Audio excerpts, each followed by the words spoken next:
Viewers, എല്ലാവർക്കും ദിജോസ് വേൾഡിൻ്റെ പുതിയൊരു വീഡിയോയിലേക്ക് സ്വാഗതം. ഇന്നത്തെ വീഡിയോയിൽ ഞാൻ സംസാരിക്കുന്നത് ഇംപ്ലാന്റേഷൻ കഴിഞ്ഞ് വളരെ വേഗത്തിൽ തന്നെ ഒരു സ്ത്രീക്ക് ഉണ്ടാകുന്ന പ്രഗ്നൻസി ലക്ഷണത്തിനെ പറ്റിയിട്ടാണ്. ഇംപ്ലാന്റേഷൻ കഴിഞ്ഞതിന് ശേഷം എപ്പോൾ മുതൽ പ്രഗ്നൻസിയുടേതായിട്ടുള്ള ലക്ഷണങ്ങൾ ഉണ്ടാകും എന്നറിയാൻ വേണ്ടിയിട്ട് ക്യൂരിയസ് ആയിട്ട് കാത്തിരിക്കുന്നവരാണ് പ്രഗ്നൻസി ട്രൈ ചെയ്യുന്ന എല്ലാവരും തന്നെ. അങ്ങനെ എല്ലാവരിലും ഉണ്ടാകുന്ന ഏകദേശം ഒരുപാട് ലക്ഷണങ്ങളെ പറ്റിയിട്ട് ഇതുവരെ നമ്മുടെ ചാനലിൽ വീഡിയോസ് ഉണ്ട്. ആ ലക്ഷണങ്ങളെ പറ്റിയിട്ടൊക്കെ നിങ്ങൾക്ക് ഡീറ്റെയിൽഡ് ആയിട്ട് അറിയണമെന്നുണ്ടെങ്കിൽ നമ്മുടെ ചാനൽ വിസിറ്റ് ചെയ്തിട്ട് പ്ലേലിസ്റ്റ് ഏർലി പ്രഗ്നൻസി സിംറ്റംസ് എന്നുള്ളൊരു പ്ലേലിസ്റ്റ് നിങ്ങൾ കണ്ടു നോക്കുക കേട്ടോ. അതിൽ പ്രഗ്നൻസി ലക്ഷണങ്ങളെ പറ്റിയിട്ട് ഡീറ്റെയിൽഡ് ആയിട്ട് കൊടുത്തിട്ടുണ്ട്. അപ്പോൾ ഇന്നത്തെ വീഡിയോയിൽ സംസാരിക്കാൻ പോകുന്ന പ്രഗ്നൻസി ലക്ഷണം ഓവുലേഷൻ കഴിഞ്ഞിട്ട് ഫിസിക്കൽ കോണ്ടാക്ട് ചെയ്യാനായിട്ട് നമുക്കുണ്ടാകുന്ന ഒരു താല്പര്യം കൂടുതലിനെ പറ്റിയിട്ടാണ്. ഏകദേശം എല്ലാ സ്ത്രീകൾക്കും തന്നെ, ഒട്ടുമിക്ക സ്ത്രീകൾക്കും തന്നെ പ്രഗ്നൻസിയുടേതായിട്ടുള്ള പല ലക്ഷണങ്ങളും ഉണ്ടാവാറുണ്ട്. പക്ഷേ യാതൊരു തരത്തിലുള്ള പ്രഗ്നൻസി ലക്ഷണങ്ങൾ ഇല്ലാതെ പ്രഗ്നന്റ് ആകുന്ന ഒരുപാട് പേരുണ്ട് കേട്ടോ. അപ്പോൾ ഇത്തരത്തിലുള്ള ലക്ഷണങ്ങൾ നിങ്ങൾക്കില്ലെങ്കിലും നിങ്ങൾ വിഷമിക്കേണ്ട ആവശ്യമില്ല. പീരിയഡ്സിന്റെ ആ ഒരു ഡേറ്റ് മിസ്സാകുന്നുണ്ടോ എന്നുള്ള കാര്യം മാത്രം നിങ്ങൾ ശ്രദ്ധിച്ചാൽ മതിയാവും കേട്ടോ. അപ്പൊ നമുക്ക് വീഡിയോ സ്റ്റാർട്ട് ചെയ്യാം. ഇവിടെ പറയുന്ന ലക്ഷണം തുടക്കത്തിലേ പറഞ്ഞതുപോലെ ഫിസിക്കൽ കോണ്ടാക്ട് ചെയ്യാനായിട്ട് താല്പര്യം ഉണ്ടാകുന്ന ഒരു അവസ്ഥ. ഓവുലേഷൻ നടക്കുന്ന സമയം എന്ന് പറയുന്നത് നമ്മുടെ ശരീരത്തിലെ ഏതെങ്കിലും ഒരു അണ്ടാശയത്തിൽ നിന്ന് മൂപ്പെത്തിയിട്ടുള്ള അണ്ടം പുറത്തേക്ക് വരുന്ന ദിവസമാണ്. ഈ ഒരു സമയത്തിലോട്ട് പ്രിപ്പയർ ആകാൻ വേണ്ടിയിട്ട് നമ്മുടെ ബോഡിയിൽ പലതരത്തിലുള്ള മാറ്റങ്ങൾ ഉണ്ടാകും. ഇതിൽ ഏറ്റവും കോമൺ ആയിട്ട് ഒരു സ്ത്രീക്ക് ഉണ്ടാകുന്ന ഒരു പ്രഗ്നൻസി, ആ ഒരു ഓവുലേഷന്റെ ഒരു സിംറ്റമാണ് ലിബിഡോ ഇൻക്രീസ് ചെയ്യുക. അതായത് ഫിസിക്കൽ കോണ്ടാക്ട് ചെയ്യാനായിട്ടുള്ള താല്പര്യം വർദ്ധിക്കുക. ഈ താല്പര്യം വർദ്ധിക്കാനായിട്ട് രണ്ട് റീസൺസ് ഉണ്ട്. ഒന്നാമത്തേതെന്ന് പറയുന്നത് നമ്മളിൽ സെർവിക്കൽ മ്യൂക്കസിന്റെ പ്രൊഡക്ഷൻ കൂടുതലായിട്ട് ഉണ്ടാകുമ്പോൾ. രണ്ടാമത്തെ ലക്ഷണം എന്ന് പറയുന്നത് കൂടുതൽ ബ്ലഡ് സർക്കുലേഷൻ നമ്മുടെ ജനനേന്ദ്രിയത്തിലോട്ട് ഉണ്ടാകുമ്പോഴേക്കും. ആദ്യത്തെ ലക്ഷണം എല്ലാവർക്കും തന്നെ ഉണ്ടായിക്കൊള്ളണമെന്നില്ല, സെർവിക്കൽ മ്യൂക്കസ് കൂടുതൽ പ്രൊഡക്ഷൻ. രണ്ടാമത്തെ ലക്ഷണം എല്ലാവർക്കും തന്നെ ഓവുലേഷൻ നടക്കുന്ന സമയത്ത് ഉണ്ടാകും. അങ്ങനെയുള്ള ലക്ഷണം വന്നിട്ടാണ് ഫിസിക്കൽ കോണ്ടാക്ട് ചെയ്യാനായിട്ട് ആഗ്രഹം പല സ്ത്രീകളിലും ഒരു മൂർധന്യാവസ്ഥയിൽ ആ ഒരു സമയത്ത് എത്തുന്നത്. ഇതേ സെയിം മെക്കാനിസം തന്നെയാണ് ഏർലി പ്രഗ്നൻസി ലക്ഷണമായിട്ടും പല സ്ത്രീകളിലും ഉണ്ടാകുന്നത്. അതായത് പ്രഗ്നൻസിയുടെ തുടക്ക സമയങ്ങളിൽ നമ്മളിൽ ഉണ്ടാകുന്ന ഹോർമോൺ വ്യതിയാനങ്ങൾ കൊണ്ടും ഈസ്ട്രജൻ ഹോർമോണിന്റെയും അതുപോലെ പ്രൊജസ്ട്രോൺ ഹോർമോണിന്റെയും HCG ഹോർമോണിന്റെയും ഇൻക്രീസ് കൊണ്ടും നമ്മളുടെ ഒരു സ്ത്രീ ശരീരത്തിലെ വജൈനൽ ഡിസ്ചാർജിന്റെ അളവ് കൂടാറുണ്ട്. നോർമലി വജൈനയുടെ ഒരു ക്ലീനിങ് പ്രോസസ്സ് നടക്കുമ്പോഴേക്കും നമുക്ക് വജൈനയിൽ നിന്ന് പലർക്കും തന്നെ ഒരു ജെല്ലി ടൈപ്പ് ഡിസ്ചാർജ് ഉണ്ടാവാറുണ്ട്. എന്നാൽ അതിനെ ഒന്ന് മാറ്റി നിർത്തി കഴിഞ്ഞു കഴിഞ്ഞാൽ ഇംപ്ലാന്റേഷൻ നടക്കുന്ന സമയത്ത് ഒരു സ്ത്രീക്ക് ഉണ്ടാവുന്ന വജൈനൽ ഡിസ്ചാർജിന്റെ അളവിൽ വ്യത്യാസം വരാറുണ്ട്. നോർമലി നമുക്ക് യൂറിൻ പാസ് ചെയ്യുന്ന സമയത്ത് ഒരു ഇച്ചിരിയൊക്കെയാണ് ക്വാണ്ടിറ്റി കാണുന്നതെങ്കിൽ നിങ്ങൾ ആ ഒരു പ്രഗ്നന്റ് ആകുന്ന ഒരു സമയത്ത് നമുക്കുണ്ടാവുന്ന ഡിസ്ചാർജിന്റെ ക്വാണ്ടിറ്റി എന്ന് പറയുന്നത് വളരെയധികം കൂടുതലാണ്. ഇത് ചിലർക്ക് ജെല്ലി ടൈപ്പ് ഡിസ്ചാർജ് ആണെങ്കിൽ ചിലർക്ക് വാട്ടറി ആയിട്ടുള്ള സ്ലിപ്പറി ആയിട്ടുള്ള ടൈപ്പ് ഡിസ്ചാർജ് ഒക്കെ ഉണ്ടാകും. അതായത് വഴുവഴുപ്പുള്ള ടൈപ്പ് ഡിസ്ചാർജ് ഒക്കെ ഉണ്ടാകും. ഈ ഡിസ്ചാർജ് ഒക്കെ കൂടുതലായിട്ട് നമുക്ക് വന്നു കഴിഞ്ഞാൽ ഫിസിക്കൽ കോണ്ടാക്ട് ചെയ്യാനായിട്ടുള്ള ആഗ്രഹം പല സ്ത്രീകളിലും കൂടാറുണ്ട്. രണ്ടാമത്തെ റീസൺ ആണ് പ്രഗ്നന്റ് ആകുന്ന സമയത്ത് നമ്മളുടെ ശരീരത്തിലെ ബ്ലഡ് സർക്കുലേഷൻ നോർമലി എത്രത്തോളം ഉണ്ടായിരുന്നോ അതിനേക്കാളും കൂടുതലായിട്ട് മാറാറുണ്ട്. ഇങ്ങനെ ബ്ലഡ് സർക്കുലേഷൻ കൂടുന്നതിന്റെ ഭാഗമായിട്ട്, ഇൻക്രീസ് ആകുന്നതിന്റെ ഒരു ഭാഗമായിട്ട് നിങ്ങളുടെ ആ ഒരു ഫിസിക്കൽ കോണ്ടാക്ട് ചെയ്യാനായിട്ടുള്ള താല്പര്യവും കൂടും. ഈ ബ്ലഡ് സർക്കുലേഷൻ നമ്മളുടെ ഓരോ ഭാഗത്തോട്ടും ഉണ്ടാകും പ്രഗ്നന്റ് ആകുന്ന ഒരു സമയത്ത്. നമ്മുടെ യൂട്രസ്, നമ്മുടെ അതുപോലെ തന്നെ നമ്മുടെ ഫേസിൽ ഓരോ ഭാഗങ്ങൾ, അങ്ങനെ എല്ലാ ഭാഗത്തോട്ടും ഹാർട്ടിന്റെ ഒരു ബ്ലഡ് പമ്പ് ചെയ്യുന്നതിന്റെ അളവ് ഈ ഒരു സമയത്ത് കൂടാറുണ്ട്. ഇങ്ങനെയുള്ള ഒരു വ്യത്യാസം ജനനേന്ദ്രിയത്തിലും ഇത്തരത്തിലുള്ള ബ്ലഡ് സർക്കുലേഷൻ കൂടുന്നതിന്റെ ഭാഗമായിട്ടാണ് പല സ്ത്രീകൾക്കും ആ ഒരു ലക്ഷണം ഉണ്ടാവുന്നത്. ഇതേ സെയിം മെക്കാനിസം തന്നെയായിട്ട് ഡിഫറെന്റ് ടൈപ്പായിട്ടൊരു കാറ്റഗറിയിൽ നമുക്ക് വരുന്നത് ഫിസിക്കൽ കോണ്ടാക്ട് ചെയ്യാനായിട്ടുള്ള താല്പര്യം വളരെയധികം കുറയുന്ന സ്ത്രീകളുമുണ്ട്. അതുപോലെ തന്നെ വളരെയധികം താല്പര്യം കൂടുന്ന സ്ത്രീകളുമുണ്ട്. അപ്പോൾ ഇത്തരത്തിലുള്ള മാറ്റങ്ങൾ നിങ്ങൾക്ക് കാണുന്നുണ്ടെങ്കിൽ നിങ്ങൾ ശരീരം ശ്രദ്ധിക്കുക. പിന്നെ ഏറ്റവും കൂടുതൽ നമ്മൾ ഈ സമയത്ത് ഉറപ്പ് വരുത്തേണ്ട ഒരു കാര്യമെന്ന് പറയുന്നത് ഇംപ്ലാന്റേഷൻ ടൈം പീരീഡ് എന്ന് പറയുന്നത്, അതായത് ഓവുലേഷൻ കഴിഞ്ഞിട്ട് ഒരു 6 to 12 days എന്ന് പറയുന്ന ഒരു സമയം എന്ന് പറയുന്നത് നമ്മളുടെ ശരീരത്തിന് നമ്മൾ ഒരു പടി കെയർ കൊടുക്കേണ്ട ഒരു സമയമാണ്.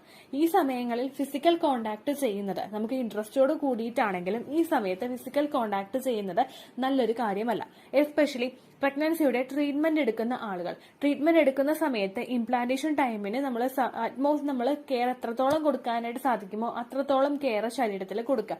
എന്താണെന്ന് വെച്ച് കഴിഞ്ഞാൽ പല സ്ത്രീകൾക്കും ഫിസിക്കൽ കോണ്ടാക്ട് ചെയ്ത് കഴിയുമ്പോഴേക്കും യൂട്രസിൽ കോൺട്രാക്ഷൻസ് ഉണ്ടാകാനായിട്ടുള്ള സാധ്യതകൾ കൂടുതലാണ്. ഇത്തരത്തിൽ കോൺട്രാക്ഷൻസ് നിങ്ങൾക്ക് യൂട്രസിൽ ഉണ്ടാകുമ്പോഴേക്കും ഈവൻ നിങ്ങളുടെ ആ ഒരു പ്രഗ്നൻസി സക്സസ്ഫുൾ ആകുന്നുണ്ടെങ്കിൽ കൂടി തന്നെയും ആ ഒരു ബ്ലഡ് സർക്കുലേഷനെ ഒന്ന് നമുക്ക് ആ ഒരു കോൺട്രാക്ഷൻ ഉണ്ടാകുമ്പോഴേക്കും പെട്ടെന്ന് എൻഡോമെട്രിയൽ ലൈനിങ് ഷെഡ് ആയിട്ട് നമുക്ക് പീരിയഡ്സ് ഉണ്ടാകാനായിട്ടുള്ള സാധ്യതകളും ഉണ്ട്.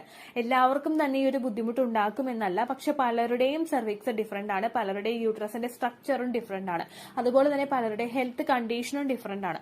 അതുകൊണ്ട് തന്നെ അത്തരത്തിലുള്ള കാര്യങ്ങളെ ഒന്ന് പ്രിവെന്റ് ചെയ്യാൻ വേണ്ടിയിട്ട് മാക്സിമം ഇംപ്ലാന്റേഷൻ നടക്കുന്ന ടൈം പീരീഡിൽ നിങ്ങൾ ഫിസിക്കൽ കോണ്ടാക്ട് ചെയ്യാതിരിക്കുക കേട്ടോ.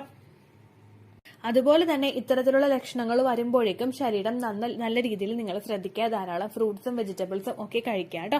അങ്ങനെ നമുക്ക് എത്രത്തോളം ശരീരത്തിന് സപ്പോർട്ട് ചെയ്ത് കൊടുക്കാൻ പറ്റുമോ ആ രീതിക്കൊക്കെ നിങ്ങൾ ശരീരത്തിനെ സപ്പോർട്ട് ചെയ്ത് കൊടുക്കുക. ഇനി നിങ്ങൾ ശ്രദ്ധിക്കേണ്ട ഒരു കാര്യം എന്ന് പറയുന്നത്, ഇതുപോലെ തന്നെ ഞാൻ ഈ സെയിം നമ്മളുടെ ഇംപ്ലാന്റേഷൻ നടക്കുന്ന സമയത്ത് ഫിസിക്കൽ കോണ്ടാക്ട് ചെയ്യാനായിട്ട് വളരെയധികം താല്പര്യം കുറഞ്ഞു പോകുന്ന ആളുകളും ഉണ്ട്. അവരെ പറ്റിയിട്ടുള്ള ഡീറ്റെയിൽഡ് ആയിട്ടൊരു വീഡിയോ ഓൾറെഡി നമ്മളുടെ ചാനലിൽ ചെയ്തിട്ടുണ്ട്. The choose world low libido എന്ന ടൈപ്പ് ചെയ്ത് കഴിഞ്ഞാൽ നിങ്ങൾക്ക് ആ വീഡിയോ ലഭിക്കുന്നതായിരിക്കും കേട്ടോ. അതും കൂടി നിങ്ങളൊന്ന് കണ്ടു നോക്കുക. ഹസ്ബൻഡ് അടുത്ത് വരുന്നത് ഒട്ടും തന്നെ ഇഷ്ടമില്ലാത്തവർ, ഹസ്ബൻഡിന്റെ സ്മെല്ല് ഇഷ്ടമില്ലാത്തവരെ, ഫിസിക്കൽ കോണ്ടാക്ട് ചെയ്യാൻ യാതൊരു തരത്തിലുള്ള താല്പര്യമില്ലാത്തവരായിട്ടുള്ള ഒരുപാട് പേരുണ്ട്. നമ്മുടെ ശരീരത്തിൽ ഉണ്ടാകുന്ന ഹോർമോൺ ചേഞ്ചസ് കൊണ്ട് നമുക്ക് ശരീരത്തിന്റെ പല ഭാഗങ്ങളിലും ഏർലി പ്രഗ്നൻസി സ്റ്റേജിൽ വേദനയും ബുദ്ധിമുട്ടും ഒക്കെ ഉണ്ടാകാം. ഈ ബുദ്ധിമുട്ടുകളൊക്കെ ടോളറേറ്റ് ചെയ്തിട്ട് പലർക്കും തന്നെ ഫിസിക്കൽ കോണ്ടാക്ട് ചെയ്യാനായിട്ടുള്ള ഒരു താല്പര്യം ഒട്ടും തന്നെ ഉണ്ടാവില്ല. രണ്ടാമത്തെ റീസൺ എന്ന് പറയുന്നത്, അവർക്ക് ഹസ്ബൻഡ് അടുത്തേക്ക് വരുമ്പോഴേക്കും അദ്ദേഹത്തിൽ നിന്നുണ്ടാവുന്ന സ്മെല്ല് ഒട്ടും അക്സെപ്റ്റ് ചെയ്യാനായിട്ട് പറ്റാതെ വരിക. അതായത് സ്മെൽ അവേർഷൻ എന്നുള്ളൊരു ബുദ്ധിമുട്ട് പലർക്കും തന്നെ ഉണ്ടാവാറുണ്ട് ഈ ഒരു പ്രഗ്നൻസി സമയത്ത്. അങ്ങനെയുള്ളവരൊക്കെ ആ രീതിക്കും മാറ്റങ്ങൾ ഉണ്ടാവുന്നുണ്ടെങ്കിൽ ശരീരം ശ്രദ്ധിക്കുക കേട്ടോ. അപ്പോൾ ഇത്രയേ ഉള്ളൂ വീഡിയോ. നിങ്ങൾക്ക് യൂസ്ഫുൾ ആയി കാണുമെന്ന് വിശ്വസിക്കുന്നു. നിങ്ങൾക്ക് യൂസ്ഫുൾ ആകുന്നുണ്ടെങ്കിൽ ലൈക്ക് ചെയ്യുക, ഫ്രണ്ട്സിനൊക്കെ ഷെയർ ചെയ്ത് കൊടുക്കുക കേട്ടോ. പിന്നെ ഇത്തരത്തിലുള്ള കമന്റ്സ്, അതായത് ഇത്തരത്തിൽ സെക്സ് റിലേറ്റഡ് ടോപ്പിക്സിനെ പറ്റി വീഡിയോസ് ചെയ്യുമ്പോഴേക്കും ചാനലിന്റെ അടിയിൽ വന്നിട്ട് ഒരുപാട് എന്താ പറയാ, പച്ചക്ക് പറഞ്ഞു കഴിഞ്ഞാൽ അമ്മയും പെങ്ങളും ഇല്ലാത്ത ആങ്ങളമാര് വന്ന് കമന്റ് ഇടാറുണ്ട്. വളരെ വൾഗർ ആയിട്ടുള്ള കമന്റ് ആണ്. നമ്മൾ ഒരു ദിവസം അത് വായിച്ചു കഴിഞ്ഞാൽ നമ്മുടെ ദിവസങ്ങൾ മൊത്തം ആ ഒരു കമന്റിനെ പറ്റി ആലോചിച്ച് പോകും. അങ്ങനെയുള്ള കമന്റ്സ് കണ്ടു കഴിഞ്ഞാൽ ജസ്റ്റ് ഒരു ലൈൻ വായിക്കുക. വായിക്കുമ്പോൾ തന്നെ നിങ്ങൾക്ക് അറിയാം ഇത് റോങ് ആണ് ഇൻഫർമേഷൻ എന്ന് അറിയുമ്പോഴേക്കും അപ്പോൾ തന്നെ നിങ്ങൾ ആ ചാനൽ റിപ്പോർട്ട് അടിച്ച് ബ്ലോക്ക് ചെയ്യുക. നിങ്ങൾ റിപ്പോർട്ട് അടിക്കണം കേട്ടോ. എത്രത്തോളം റിപ്പോർട്ട് അടിച്ചാൽ ആ ചാനൽ അങ്ങോട്ട് പോവുകയുള്ളൂ. ആ ഒരു കാര്യം നിങ്ങൾ ശ്രദ്ധിക്കുക കേട്ടോ. ഇത്രയേ ഉള്ളൂ വീഡിയോ. യൂസ്ഫുൾ ആയി കാണുമെന്ന് വിശ്വസിക്കുന്നു. യൂസ്ഫുൾ ആവുന്നുണ്ടെങ്കിൽ ലൈക്ക് ചെയ്യുക, ഫ്രണ്ട്സിനൊക്കെ ഷെയർ ചെയ്ത് കൊടുക്കുക കേട്ടോ. എന്തെങ്കിലും സംശയം ഉണ്ടെങ്കിൽ നിങ്ങൾ കമന്റ്സിൽ ചോദിക്കുക. പണ്ടത്തെ വീഡിയോയ്ക്ക് കമന്റ്സ് ഇടുന്നവർക്ക് റിപ്ലൈ ലഭിക്കുന്നില്ലെങ്കിൽ ലേറ്റസ്റ്റ് ആയിട്ട് ഞാൻ ഏത് വീഡിയോ ആണ് അപ്ലോഡ് ചെയ്യുന്നത് അതിന് താഴെ കമന്റ് ഒന്ന് കോപ്പി പേസ്റ്റ് ചെയ്യാനായിട്ട് ശ്രദ്ധിക്കുക കേട്ടോ. അതുപോലെ ഓവുലേഷൻ ഡേറ്റ് കാൽക്കുലേറ്റ് ചെയ്ത് തരാനായിട്ട് റിക്വസ്റ്റ് ചെയ്യുന്ന ആളുകൾ എത്രയാണോ സൈക്കിൾ ലെങ്ത് അത് മെൻഷൻ ചെയ്യാനായിട്ട് ശ്രദ്ധിക്കുക. സൈക്കിൾ ലെങ്ത് എന്നതുകൊണ്ട് ഉദ്ദേശിച്ചത് ഓരോ മാസവും എത്ര ദിവസം കൂടുമ്പോഴാണോ ബ്ലീഡിങ് വരുന്നത് അതാണ് സൈക്കിൾ ലെങ്ത്. കഴിഞ്ഞ മാസം ഒരു 8-ാം തീയതിയാണ് ബ്ലീഡിങ് ആയതെങ്കിൽ ഈ മാസം 6-ാം തീയതിയാണ് ബ്ലീഡിങ് ആയതെങ്കിൽ കഴിഞ്ഞ മാസം 8-ാം തീയതി മുതൽ ഈ മാസം 6-ാം തീയതി വരെ എത്ര ദിവസമുണ്ടോ അത് കാലണ്ടറിൽ എണ്ണി തിട്ടപ്പെടുന്നതാണ് നിങ്ങളുടെ സൈക്കിൾ ലെങ്ത്. സൈക്കിൾ ലെങ്ത് നമ്മൾ കൃത്യമായിട്ട് കാൽക്കുലേറ്റ് ചെയ്യുകയാണെങ്കിൽ ഓവുലേഷൻ ഡേറ്റ് എളുപ്പത്തിൽ കണ്ടുപിടിക്കാൻ വേണ്ടിയിട്ട് ഒരുപാട് ആപ്ലിക്കേഷൻസും ഒരുപാട് ഓൺലൈൻ ആയിട്ടുള്ള വെബ്സൈറ്റുകളും ഇന്ന് നമുക്ക് അവൈലബിൾ ആണ്. പ്ലേ സ്റ്റോറിൽ പോയിട്ട് ഓൺലൈൻ ഓവുലേഷൻ ട്രാക്കർ എന്ന് ടൈപ്പ് ചെയ്ത് കഴിഞ്ഞാൽ നിങ്ങൾക്ക് അതുമായിട്ട് ബന്ധപ്പെട്ടിട്ടുള്ള ആപ്ലിക്കേഷൻസ് കിട്ടും. അത് പറ്റുന്നില്ല എങ്കിൽ ഗൂഗിളിൽ പോയിട്ട് ഓൺലൈൻ ഓവുലേഷൻ കാൽക്കുലേറ്റർ എന്ന് ടൈപ്പ് ചെയ്ത് കഴിഞ്ഞാൽ അതുമായിട്ട് ബന്ധപ്പെട്ടിട്ടുള്ള വെബ്സൈറ്റുകൾ നിങ്ങൾക്ക് കിട്ടും. അതിൽ നിങ്ങളുടെ ലാസ്റ്റ് മന്തിലെ മെൻസ്ട്രേഷൻ്റെ ഡേറ്റും ഒപ്പം ഞാൻ ഈ പറഞ്ഞ രീതിക്ക് നിങ്ങൾ കാൽക്കുലേറ്റ് ചെയ്യുന്ന സൈക്കിൾ ലെങ്ത്തും എൻ്റർ ചെയ്ത് കൊടുക്കുകയാണെങ്കിൽ നിങ്ങൾക്ക് കൃത്യമായിട്ട് ഓവുലേഷൻ ഡേറ്റ് കണ്ടുപിടിക്കാനായിട്ട് സാധിക്കും. ഫെർട്ടൈൽ ടൈം പീരീഡും നിങ്ങൾക്ക് കിട്ടും. അതായത് എത്ര ദിവസം മുതൽ കോണ്ടാക്ട് ചെയ്ത് തുടങ്ങിക്കഴിഞ്ഞാൽ നിങ്ങൾ പ്രഗ്നൻ്റ് ആകും എന്നുള്ളൊരു ഡേറ്റും നിങ്ങൾക്ക് പ്രോപ്പറായിട്ട് കിട്ടും കേട്ടോ.